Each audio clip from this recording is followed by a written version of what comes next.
Good morning, everyone. This is Commissioner Bell. Today is Tuesday, June 16th, 2026, and we'll call this meeting to order at 8 a.m. Before we get started, I'd like to remind everyone to mute your phones. You can do this by pressing star 6. Please unmute yourself when called to speak, again pressing star 6. It's very important for all others to remain muted. Thank you. Well, I will say welcome to everyone and start with the Board of Commissioners. Good morning, Commissioner Scar. Good morning. And actually, I don't know if Commissioner Fournier is with us or not. I'll give him a moment if he's here. I believe he is on the road. Okay, I'm gonna go with that, and we'll jump right in with Adventist Health Tillamook and President Eric Swanson. Hey, good morning, Commissioner. We have 12 patients in the hospital today, 9 surgery cases scheduled.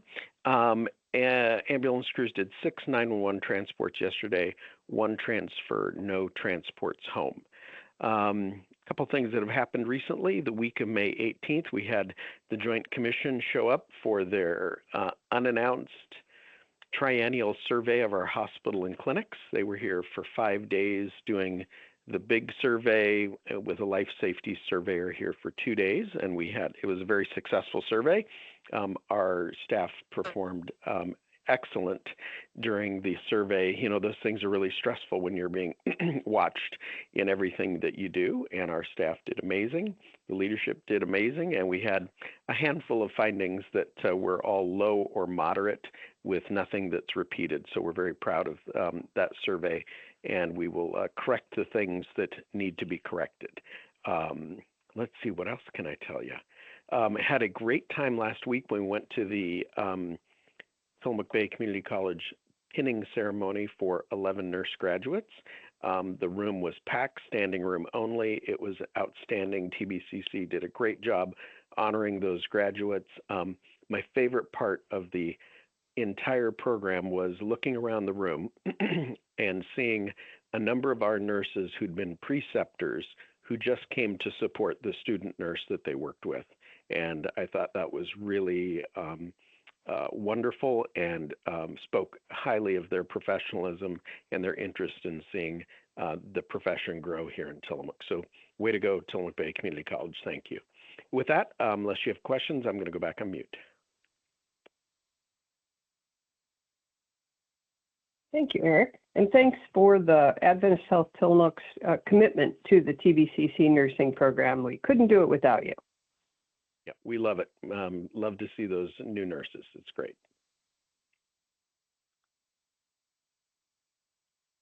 With that, let's move on to the Coastal Caucus. Do we have Senator Weber with us?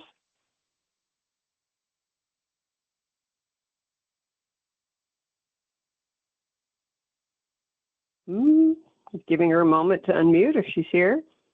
How about Representative Javity?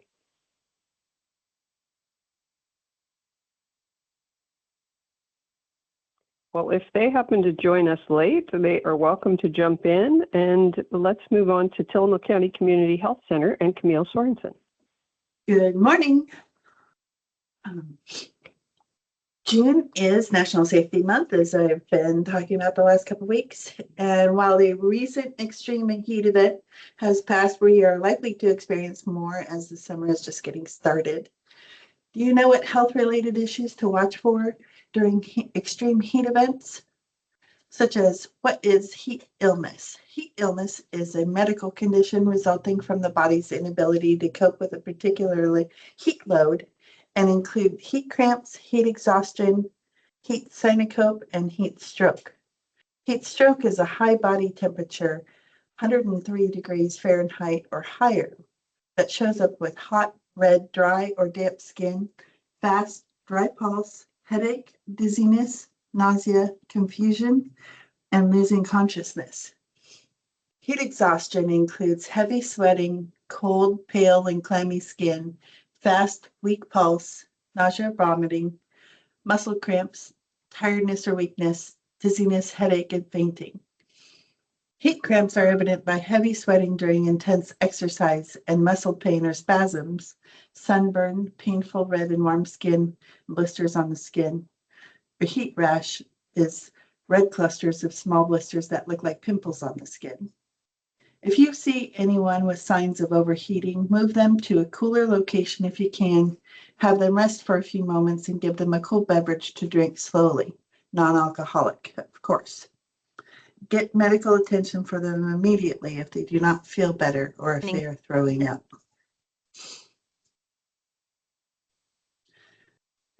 Last week, I mentioned that there were some new rules regarding the public aquatic facilities that the Oregon Health Authority have shared.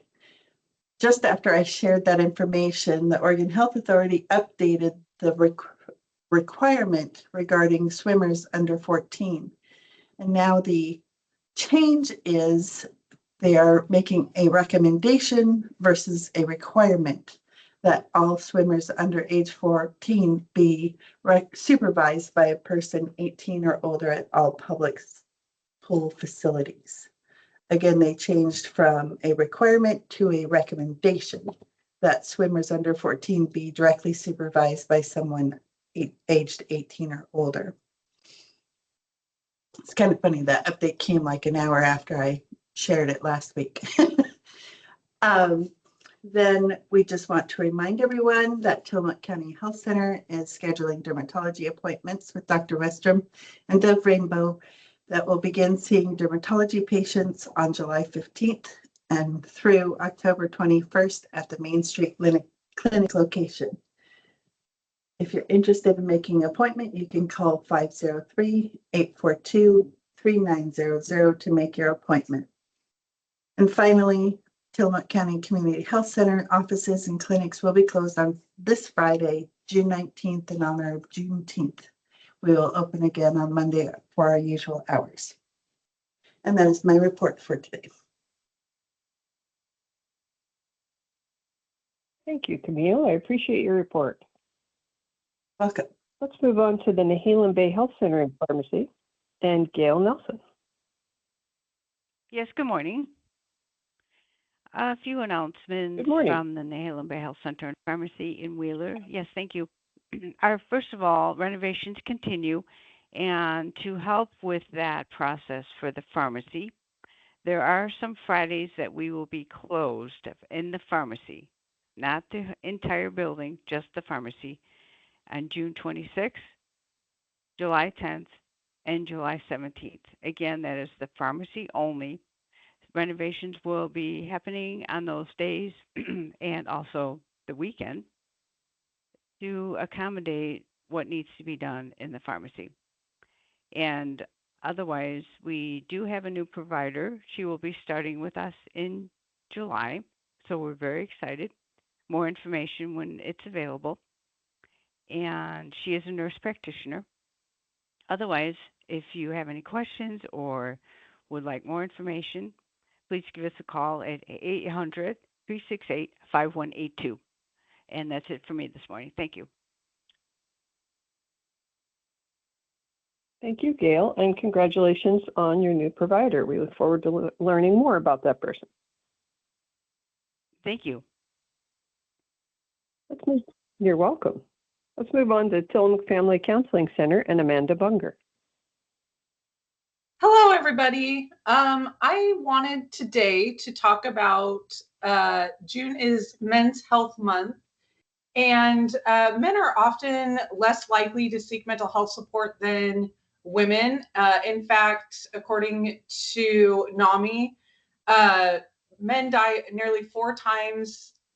Suicide rates are nearly 4 times higher in men than in women. And so I just wanted to come on today to encourage yourself or any men in your life to contact us if you are struggling with your own mental health needs. We do offer some men's classes and support groups. And so we are really trying to get the word out that we have those specific groups that sometimes are fit better for people who would rather not be in a co-ed type of environment. So I encourage you to give us a call and find out the dates and times for those. I also want to remind people that we also will be closed this Friday, Juneteenth. So again, just know that ahead of time. So if you are in a position where you need medications or you would really like to have an appointment sometime this week, just know that we are closed Friday, but we will be back on Monday. So that is my report today. Thank you, Amanda. Thank you. Thanks for talking about men's mental health. You're welcome. Of course. It's a really important topic and something that I don't think gets covered often enough. So thank you. Me too. Thank you. Yeah, you're welcome. Let's move on to emergency management and Randy Thorpe. Good morning, Commissioner Bell. I don't know about everybody else, Good morning, Randy. Good morning. I don't know about anybody else, but I had a real terrific weekend, even though it was in the 90s. The reason why I say that is on Saturday, we held what is called Able Readiness 8. And this activity was held both at the Tillamook Airport and also at the airport in Newport. And basically, this was a demonstration of the evacuation assembly point equipment that we have stored at the airport, which was provided to us by the Office of Resilience and Emergency Management. And the EAPs, the evacuation assembly points, are quickly deployed for emergency shelter and incident command.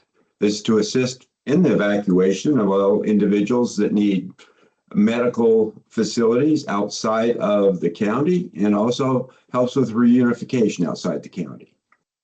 In that EAP, there are 17 main tents with floors, lighting and power connections, a command tent, shower kit, cots, blankets, pillows, food, toiletry bag, towels, just about everything, and power generators and portable water filtrations. And this activity was done down there without power because there's no power to that location. And so we had a really good opportunity to test out the generators and see how all that worked. The participants that showed up on that nice hot Saturday basically set tents up for the dorm, the mess hall, medical tent, a communication tent, and a registration tent. And then the next day and there was some that stayed overnight that helped put the tents up to see what it would really be like to stay in the AP. So luckily it was a warm night too, so no one got too cold.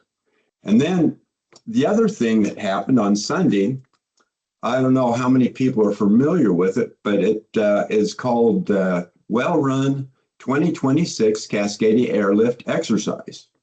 And this, I don't know if anybody's ever know about this, but this is the coolest thing out there. It's done by ODART, which is the Oregon Disaster Airlift Response Team. And this is a group of around 350 private pilots that own their own aircraft that will fly supplies from the east of the I-5 corridor to numerous locations along the West Coast, Tillamook being one of them. And this is an all-volunteer group. They volunteer their plane, their fuel, and their pilots. And what this exercise is that we practice them bringing supplies over to the West Coast. And they did this from Astoria clear all the way down to the south. So there was a lot of planes in the area on Sunday delivering a lot of supplies to the West Coast. The highlight of our group is that there was a pilot that owned a DC-3, and he picked it up a while ago, and his whole purpose was to revive this DC-3 and use it strictly for humanitarian and emergency services preparation, which is a great opportunity, all on his dime. And it was estimated that his cost for just this run that he did was around $3,800. So that's quite a bit of money that this gentleman is donating to help with bringing supplies to the West Coast. And what he also did is he dropped off, like I say, about 3,000 pounds of supplies for the Oregon Food Bank. It came from the food bank in Salem or Albany over here to the Tillamook food bank, and we had a lot of people there that helped unload that merchandise and put it in a truck and take it to the food bank. And in return, we loaded 8 of our tents back onto his plane because there's going to be an activity in Albany, and they needed our tents. And they promised we'll get them back in about a week. So the other thing too is that I just kind of wanted to go over a little bit about who was there. It was great. We had the MCRT, which is the Mass Care Response Team, and they're from our local Oregon Department of Human Services office. And of course, we had Orem, our good friends, Jeff. Orem is the Office of Resilience and Emergency Management. They're the ones that are bringing in the resiliency hubs throughout our county. So they're a great partner. And of course, we had Oregon Health Authority there. And we couldn't do this without Michelle's support down there at the Port of Tillamook Bay. She is, again, a great supporter of emergency preparedness. And again, this couldn't happen without her support down there at the airport. We had Tillamook Fire District came. Well, it's Tillamook Bay Fire District.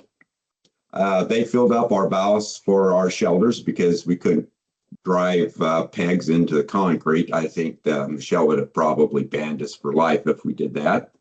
We also had representatives from Rockaway Fire Department.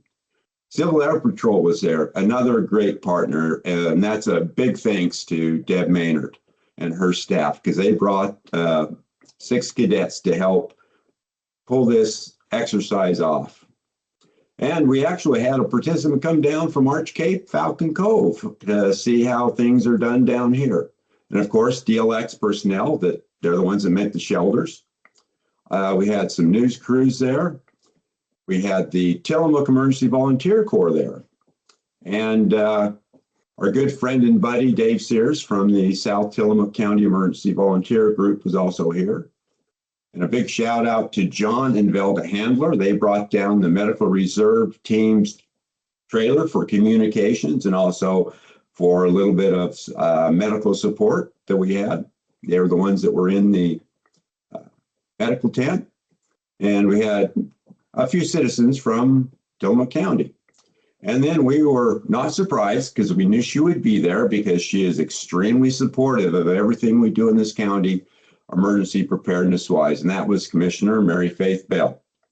And her being there showed everyone the support that the commissioners give to the preparedness efforts in this county. And again, without their support, we would not be where we are today. So a big shout out to Mary Faith Bell. And Jeff Gilbert with Orem said this is one of the few counties to where whenever anything goes on, guess who's there? Mary Faith Bell. So again, a big shout out to her and her support that she has. And just kind of on a off note, the air temperature was 93 on Sunday.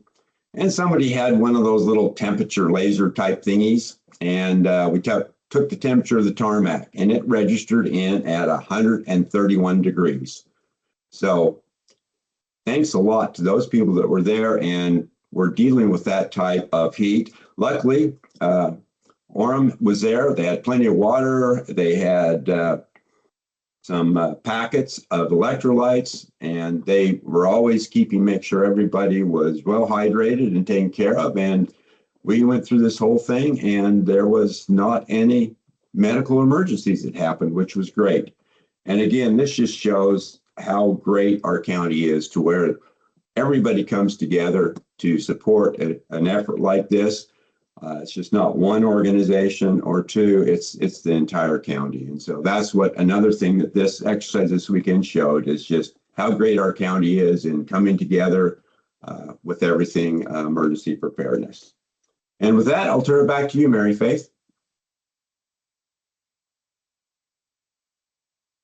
Thank you very much, Randy. Thanks for your report. It was a terrific exercise. I agree. Thanks for your kind words. And really, it's there are all the people you listed. There are so many people who are working so hard to prepare our community for disaster. It's really very heartening. And there were some paid staff there, but there were a lot of volunteers there in the heat of the day. And I agree with you completely about Civil Air Patrol and it's an outstanding organization and outstanding youth participating in it, learning extraordinary skills, including piloting. So, if folks are listening who have teenagers, children, I don't know what the bottom age is, maybe 10 and up, 12 and up, I'm not sure.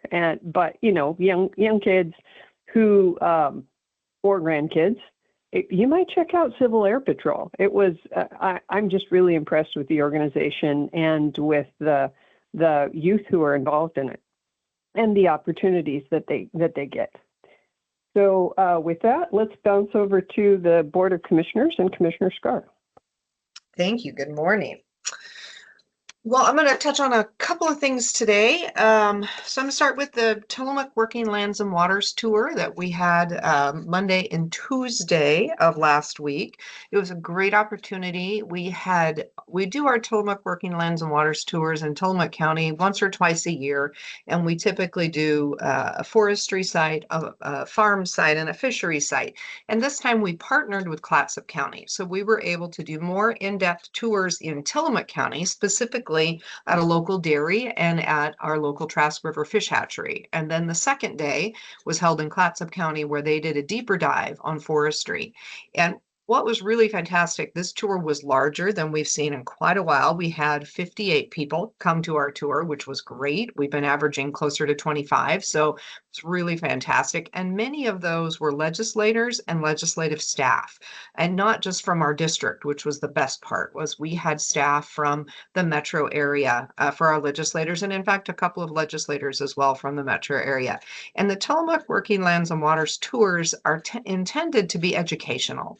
They're intended to get out ahead of potential legislation that could add unnecessary regulation, rules, etc., based on just flat out a lack of knowledge of how we do what we do out here. So this was a great opportunity, and I think it was well taken. I was talking with staff at the end of the day in Clatsop County on Tuesday from one of the Metro folks, and they said, there's a variety of things we can see legislatively to make these natural resource industries work better, faster, easier, that we're going to take back and work on. So that was our intent, and our goal is to have folks understand what we do and hopefully support it in a legislative way that makes it easier for our folks. So I have my fingers crossed. I'll be in touch with with those legislative staff to see if they have some concepts that they want to bring forward and make sure that they're talking to our people as they do it. So that was a great opportunity, and I'm super excited about that, to hopefully do that same format of tour again, where we give them just a little bit deeper dive, because I think that is part of the magic. The second thing I wanted to, actually, there's three things. Second thing I want to talk about today, just briefly, is the BLM building that we purchased. I've received a number of questions that says, so what are you doing with that building and when? So we are in the planning phases of exactly which departments go in there and how. So some people might say, you didn't know that when you bought it? And the answer is no, because it is a timely and expensive process to do that kind of space planning. So we had done high-level space planning to make sure there was adequate square footage to solve the problem we set out to solve, which was to make sure the circuit courts had enough room in the courthouse, and that was there. And now we are taking the next bite of the apple, if you will, which is determine specifically which departments and specifically what's the layout. So we are in that next step. So if you're wondering what's happened with the BLM building, it is phase 2 of the planning, and we hope that we will have answers to that in the coming months to say this is exactly who and how, from which we can figure out what do we need to do to the building to make that an efficient and effective workspace for those departments. So more to come, but I just wanted to let you know we are working on that. It's not just hanging out there. And then the last thing I want to talk about is yesterday I had the opportunity to be in Salem, as did Commissioner Bell. I'll let her talk about her experience. But she and I have both been nominated for statewide commissions. And I know that for some people, they go, statewide commissions, why are you spending your time on that? But I want to give you a quick insight as to why for me. So the commission that I have been nominated for is the Land Conservation and Development Commission. That commission sets the rules for land use in Oregon, along with, obviously, the legislature provides an intent. The staff at the Department of Land Conservation and Development make rules, and then the commission I will sit on will either say yes or no to those rules. Do those rules match up with what we need and want to do? And there is a requirement for this commission that it have a sitting commissioner, which obviously I check that box. And the other thing that's required is that there be a coastal representative. And so as a commissioner and a coastal representative, I have the opportunity to sort of do double duty on this commission, but also make sure that we are well represented. And I want to give you just the agenda for the June meeting, which I will be attending. There are 3 rulemaking items that we absolutely need to be a part of. One of them is coastal public access. So they have been working on and have final rules for coastal public access. So this relates to where in our communities along the coast, as well as where in our unincorporated areas along the coast, there is public access to the beach. And they are making rules about what that means. So if someone wants to eliminate coastal public access in a certain area, the local jurisdiction, meaning the county, has to approve that. And we have to assure that there is a new, different coastal public access identified in order for one to be taken away. So they're talking about how that has to happen. And it's really important that we are at the table as a coastal county, because we're going to end up with the work that comes out of this rulemaking. So that's one item on the agenda. Another one is initiation of a territorial sea plan update. Again, this is a coastal issue that's exceptionally important, and we want to make sure we're at the table and we are not, again, landing with undue burden on us. Also, that we are protecting the territorial sea, as we would like to do, because it's important to our economy. So another key piece. And the third one that's on here this time is shoreline stabilization. They are looking at how do we stabilize the shoreline with natural methods. So this is about, we had a case a few years ago, right when I started, about riprap on the beach. And that was a local decision that had to be made, but it had to be based on state laws, state rules that had been written to implement the law. So they're looking at that. They want to adjust that. They want to look at what other natural methods might be possible. Again, it's just a conversation we cannot afford to not be at the table for.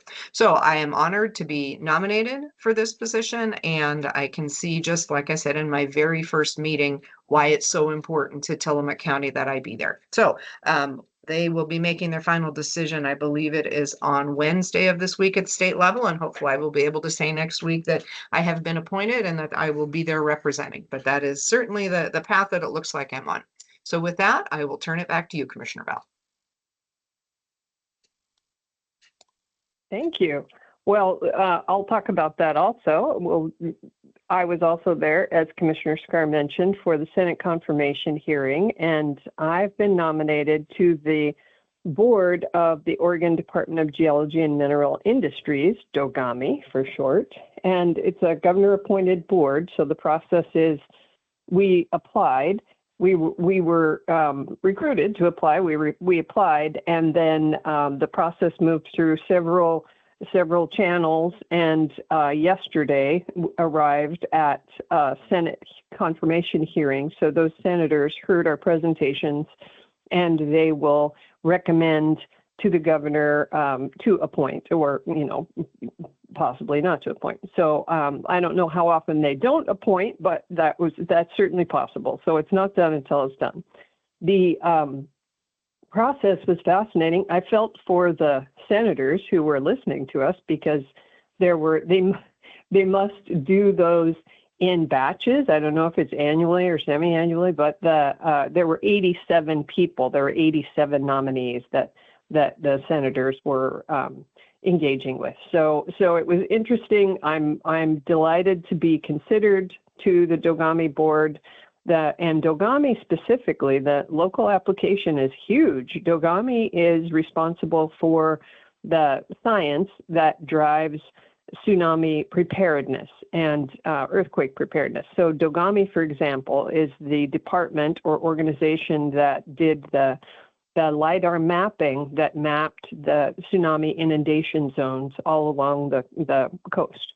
And additionally, they've helped with the tsunami evacuation routes and tsunami assembly sites so that we're certain that when people evacuate, they'll get to a place that's high enough, even given the largest scale earthquake possible or ever recorded.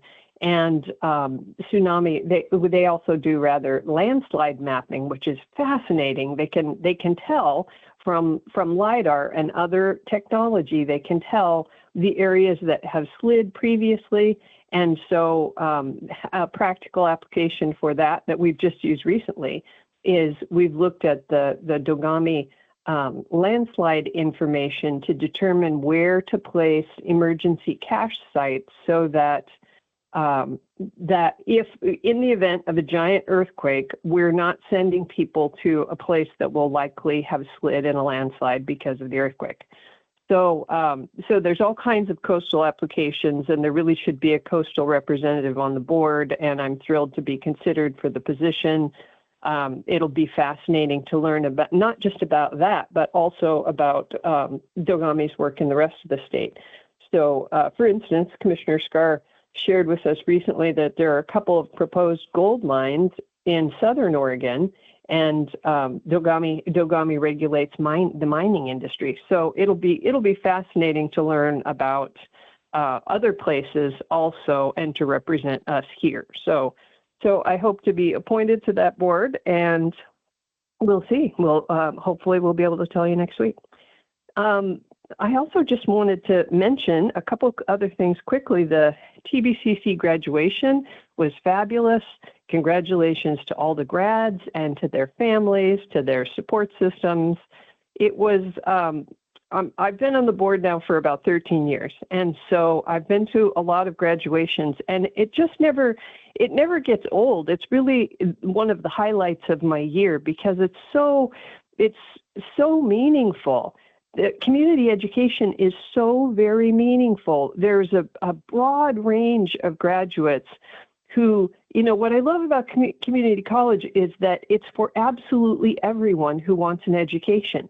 It isn't just for people who can afford it or for people who, have advantages, the advantages of being able to go straight from high school to a 4-year university. It's for everybody. And our community as a whole benefits from that. So, for example, there were people graduating from the age span from 16. There were extremely young, brilliant graduates who were going to high school and community college at the same time, which is mind-blowing, extraordinary. And congratulations to them and their families. So there were high school graduates who were graduating with an associate's degree at the same time. And there were graduates in their 60s, which I loved. And so there were people who went back to school because they wanted to and they cared about it and it had always been their goal. And everything in between. There were people who were heading off to 4-year schools with 2 years of community college under their belt, and the cost savings there for 2 years of community college, and then hopefully they'll be able to finish in 2 years in a university. And there were also a lot of truck drivers, which is great. The truck driving program is so dynamic and it's changing people's lives. It's changing employment. Employers need truck drivers, and it's changing the economy because people are getting good jobs. And so, it's win-win-win across the board. There were a whole bunch of people who had earned GEDs, people who hadn't been able to finish high school for whatever reason. And so they were being celebrated as GED graduates, which is it's a big deal. And for a lot of people, it's the thing, that they've carried with them, like a shame issue that I didn't even graduate high school, but now they have a GED, and they were celebrated for that achievement, and they can go on and do whatever they want to do. And so it's so heartening to see to see what happens as a result of the work of community college and think about the broad effects of that throughout our community, how it impacts families and employers and, all of us. So that was thrilling.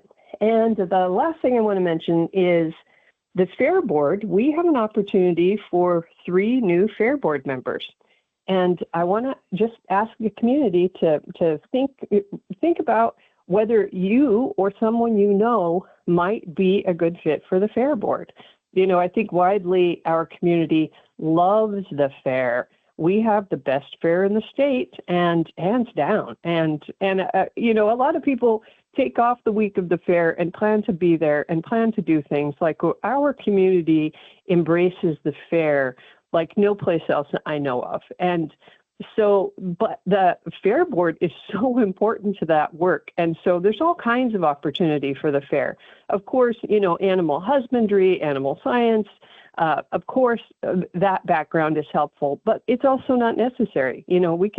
We could make great use of people with organizational skills, with communication skills, with all kinds of things. So if you have a passion for the fair and you think you'd like to be more involved, please check out the Fair Board application is on our website. I'm sure it's on the fair's website. You could just call the fairgrounds and find out about it. And we would love to talk to you about working on the Fair Board. So with that, I will move on to the cities, beginning with Manzanita. Good morning, everyone. I have a couple updates this morning. First of all, we are going to be continuing our work on our top priority right now, which is the successful recruiting of a new city manager for Manzanita. So to that end, we've got another important step in that process tomorrow. We'll have a special session at 3 o'clock Wednesday afternoon, and we'll be meeting with the recruiting company to finalize a few things. So, and then the next actual step of the actual posting and looking for and recruiting our next city manager will begin. So there's been quite a bit of work that's gone into that, including several outreaches to the community for input, and there will be more of that as we go through the process. But it will get, at least from a public perspective, it'll get quiet now for a couple of weeks while the recruiters do their job and we wait to see what the candidate pool looks like. So we're very much looking forward to that and staying on track and on time for that. Second thing is just a brief update again on the work on our comprehensive plan. We've completed the draft for that. It's been posted for a little while now on our city website. It remains there. We're encouraging any citizens in Manzanita or people who care about the community or are connected with this community to take a look at it. It can be lengthy, but the nice thing is that it's organized by chapters. So if you've got a particular interest in our access to the ocean, for one thing, since that's come up with Commissioner Scar already this morning, or you're interested in transportation or the business environment here, you can easily go to those sections and just look at what interests you the most. In July, we'll be holding a special session with our City Council and our Planning Commission. It'll be a work session where we get ready to open the public consideration of the plan by our Planning Commission. We expect that to be a 2-month process, and we're very much encouraging people to submit testimony or show up in person to let us hear directly what you think about the plan, what you like, what you don't like, what you think might be missing. And then after a couple months of that work, it'll go to our City Council, and we expect another few months worth of work again to listen to public input and consider before the council makes its final decision to adopt the plan, which will be sometime later this fall. So a lot of work behind the scenes, but it's been good work, and I'm really proud of all the citizens who volunteered to be a part of the Citizen Advisory Committee. They did a great job and put in a lot of time reaching out to the community to make sure that everyone we could possibly engage in the process was engaged, or at least had the opportunity to do that. And that's it for me. Thanks. Thank you, Mayor. Do we have anyone on from the city of Nehalem or Wheeler? How about Rockaway Beach? Good morning, Tillamook County. Mayor McNeely is in the house. Good morning, Mayor. Rockaway Beach's 2025 Annual Drinking Water Quality Report is available on our Facebook page and on the Public Works Department page of our city website. If you have a moment, please read it. It's good reading. This year, the report has received a full overhaul and truly highlights the exceptional work of our water department, the exceptional work the water department does daily. The report provides information about where Rockaway Beach Water District drinking water comes from, how it is treated, what it contains, and how it compares to standards established by state and federal regulatory agencies. I've said this before, and I'll say it again. I think our Public Works Department rocks. Congratulations to this year's Grand Marshal and Volunteer of the Year recipients. At June's regular meeting and workshop, the Rockaway Beach City Council reviewed more than 50 nominations and appointed Barbara Trout as the 2026 Parade Grand Marshal and Leon and Terry Bruno as Volunteers of the Year. In a community where so many people do so much good work, selecting just a few honorees each year is never easy. June's workshop began with a presentation from the North County Recreation District on its new pilot program to offer summer parks and recreation programming in Rockaway Beach. With financial support from our city, the 7-week summer camp for Rockaway Beach youth will run from July 6th through August 21st.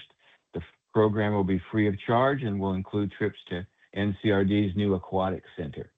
Bringing back summer parks and recreation programming was a high priority in our city's strategic plan, and it is great to see it become a reality. A special thank you to Neocony School District for offering its facilities for the program at no cost. Please watch our Facebook page and website for more information about registering for this exciting pilot program. This is another great partnership among organizations working to make our communities better. We also heard from Becoming Rentable, which is ready to launch our short-term rental accessibility initiative. Through this new partnership, eligible short-term rentals will be encouraged to join the Becoming Rentable platform, connecting travelers with disabilities to rentals that meet their individual needs. Becoming Rentable will also promote accessible travel to Rockaway Beach through promotional materials and a focused marketing campaign. To support short-term rental property owners, the city and Becoming Rentable are preparing a direct outreach campaign for the 24 properties identified as accessible. The goal is to encourage owners to complete a final review and approval process for Becoming Rentable verification. The city will cover the initial verification fee for eligible property owners who choose to participate. This effort will serve as a pilot program as the city considers expanding outreach to short-term rental listings that are one modification away from accessibility or lack enough photos and descriptions to confirm accessibility. Rockaway Beach is well positioned to create one of the largest concentrations of verified accessible short-term rentals in the country. Our Planning Commission meets on Thursday, June 18th at 5 p.m. in the City Hall Council Room. We offer in-person and virtual options for attending all meetings. This meeting will focus on reviewing and discussing proposed amendments to the ordinance governing the flood hazard overlay zone to bring the code up to date and consistent with the Oregon Model Flood Hazard Ordinance. And then finally, I completed all the steps to have my name placed on the November 3rd, 2026 general election ballot to run for mayor. I am running for re-election. With that, back to you, Commissioner. Thank you, Mayor. That was a great report, and I was particularly interested in the efforts of Rockaway Beach to encourage renters to have rental units that are fully accessible. Bravo, well done, and exciting to think that Rockaway Beach may soon be able to say we have the most accessible rental unit block in. That's amazing. So great work. Thank you. You're welcome. Do we have anyone on from Garibaldi today? Let's move on to Bay City. Yes, good morning. This is City Manager David McCall. Can you hear me okay? Good morning. Yes, we can. So just a couple things this morning. One, so City Council met last week, and one of the things they did was approve a private sewer lateral program, which will be in effect as of July 1st. So and one of the steps with that, so anybody selling a house in Bay City, that house will be required to have an inspection of the sewer lateral line. And if it is found to be leaking, then it will need to be repaired or replaced. So we just appreciate the opportunity to help get the word out. And if anybody is looking to sell their property or feels they may have a leaking sewer lateral line, reach out to City Hall and we'll work with you and help you figure out how we can address that and get it inspected so it doesn't cause any further issues. The other item at our City Council meeting last week, the City Council recognized gave a special recognition for all of our volunteer firefighters, because as you know, when we've talked about in the past, the voters approved the formation of the Tillamook Bay Fire and Rescue Rural Fire Protection District, which will take over July 1st. And so our current fire chief and all the volunteer firefighters working with the department will be the final members of the Bay City Fire Department as they transition into this new district. So the City Council wanted to recognize them individually and really give them a shout out for the wonderful leadership and their heroic dedication they've shown to our community as we prepare for this and go into this transition. That's all I have for you. Thank you.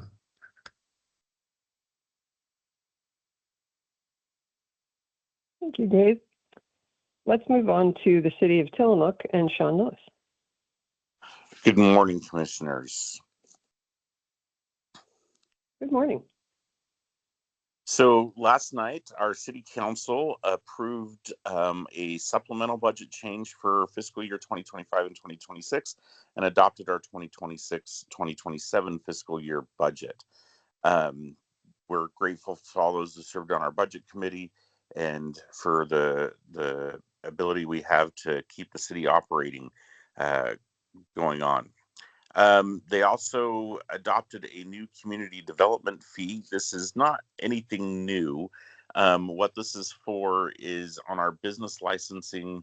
For years, we have charged a $25 add-on to our business licenses for the Tillamook Revitalization Agency. This fee is being renamed and repurposed. We will still provide the money, and it is still dedicated for the Tillamook Revitalization Agency, or TRA.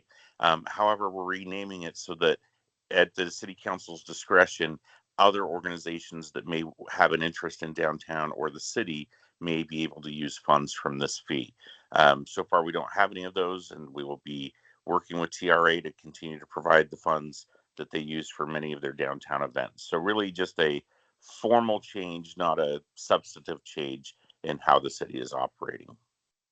Want to give credit and a shout out to our public works team that we had a water line main break on I believe it was Saturday, or pardon me, Friday night going into Saturday. We had a boil water notice for a portion of our downtown area. We're grateful for all those that came in and helped fix that up so that we could get that going. There's a small portion of the sidewalk that still needs to be repaired, and that'll be repaired shortly. Also want to thank ODOT, who has been in town recently, they've had a contractor working on our pedestrian signals at some of their stoplights. We noticed that a couple of the stoplight buttons were not working, so that when the pedestrians hit the button, that was not giving them the walk signal, and it was important to us to get that up and going as tourist season really kicks off. One ODOT note, they have informed the city that there will be a slight change at where the intersection by the Corral Restaurant, where Highway 6 and 101 meet. Currently, there are 3 lanes there, and it's a little bit awkward because as you're going west, there are 2 right turn lanes and then a single going straight lane that then builds into the 2 lanes going straight. as you cross from Pacific to Main. They're going to do some restriping so that that middle lane becomes a go straight in addition to the right turn. So we will now have 2 straight lines and 2 right turn lanes on that, if that makes sense to everybody. That work will happen likely the last week of July or first week of August. So something to look forward to. Also, we will be celebrating Juneteenth this Friday. However, because City Hall is typically closed on Friday, our city will be observing that by closing City Hall on Thursday. So City Hall will be closed on Thursday. I think that is mostly, 2 other things.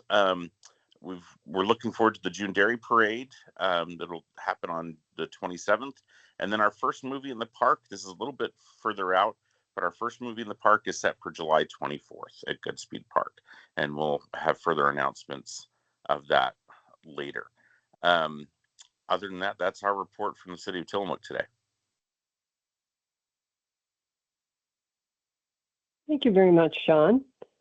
Well, we will thank everyone now who participated in this call. Thanks to everyone for listening, and thanks to KTIL, as always, for broadcasting. This meeting is adjourned at 8:50. Have a great day, everyone.